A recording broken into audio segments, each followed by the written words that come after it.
paulit-ulit nilang sinasabi, si Martin Romualdez, ang utak, ang lahat ng mga ganyan. Siya ang ano. Kaso, tingnan nyo ho, mga bossing.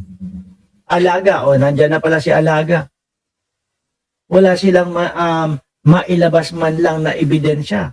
Sabi dito, no credible evidence.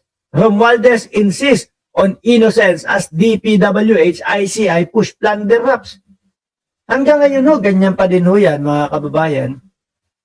At yung mga DDS ay patuloy at paulit-ulit pa din ho, mga boss chipamo sir, na puro kuda na ang itinuturo si Martin Romualdez. Hanapan mo ebidensya, wala talaga mapapakita Sabi nga ni Sir Danilo Espejo, okay lang yun, self-destruction sa mga DDS, ang pag-post nila. Mahilig po silang mambintang nang wala namang hawak na ebidensya. Yun po ang tunay doon, mga bossing. Di ba? Yun talaga ang tunay doon, mga kababayan. Wala lang. Bakit nila pinapabagsak etong si Martin Romualdez? Kasi isa siya doon sa talagang nagiging haligi para po protektahan ang ating presidente na si Pangulong Bongbong Marcos. Yun talaga yun, mga bossing. Di ba? Naku, eto na. Mamaya natin itatopic ito. No? Topic na natin ito. Naku, eto na. Mas eto pa nga. Tingnan nyo ang sabi dito. Sa balita na ito. Di ba? Ex-DPWH official tags Escudero in streetlight 160 million deal. Yan, merong nagtuturo. At with matching mga sinasabi at tinutukoy kung saan merong korupsyon naganap di umano kasangkot etong si Chis Escudero ho, mga bossing, di ba?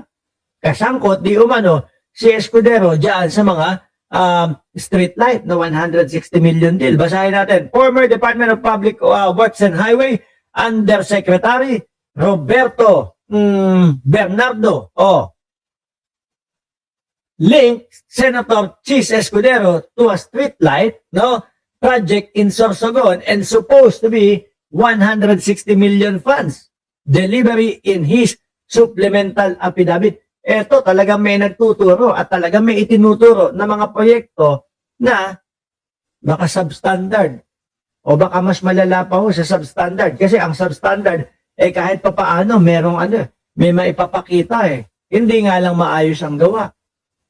Pero ito, baka mamaya, hindi pa makita. Baka ghost din ho, mga bossing. Diba?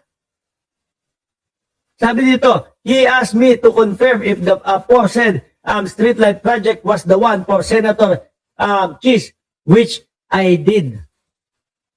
Diba? Yung kay Martin Romualdez, si Chis, tumayo din yan sa podium ng Senado. Kung maalala nyo. Karamihan sa atin, inabangan yun. Para makita, marinig, malaman kung ano yung sasabihin ni Chis Escudero. Wala lang.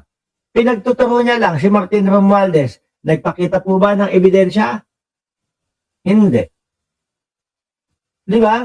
Eto, si Bernardo nagsasalita with matching paglilinaw, with matching pagtukoy kung anong proyekto yung sinasabi niya na kasangkot etong si Escudero. Etong si Senator Chis. Ay, senador pa ba natin yun? Parang hindi ko na naririnig si Chis Escudero, Masyado na tahimik si Senator Chis Escudero, mga kababayan. Parang wala tayong mga naririnig na ganito. Na sagot man lang. Sabi ni Bongon Vlog, mga BBM vlogger, inaasar ko talaga. Sino naman maasar? Sino naman maasar sa iyo? Sabi dyan, mga kababayan, Overwine Escudero supposedly told him, alam ko naman ang galawan nyo dyan sa DPWH. Okay naman ako. Sabihin mo kay Sec, magbaba sa akin, ng proyekto o ng pondo, ayun, I'm fine. In English lang, I'm fine with it Just tell the secretary to release it to me.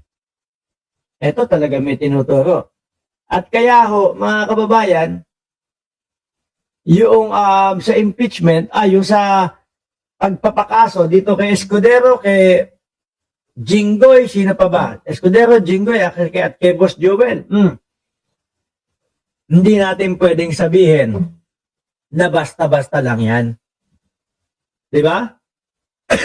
Sabi ni Lucy, BQ7A 7XH, dapat lang manahimik siya.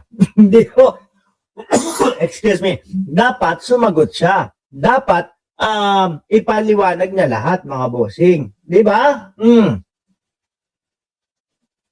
Sabi ni Malunggay, BC, 9077, wow, live pala, watching from Barcelona. Ngayon ho, mga kababayan, inubo naman ako. Ngayon ho, mga bossing, eto, ipapakita ko muna sa inyo si Kiko Barsaga. No? Mukhang malungkot. Bakit? Mukhang malungkot to eh. Ito oh.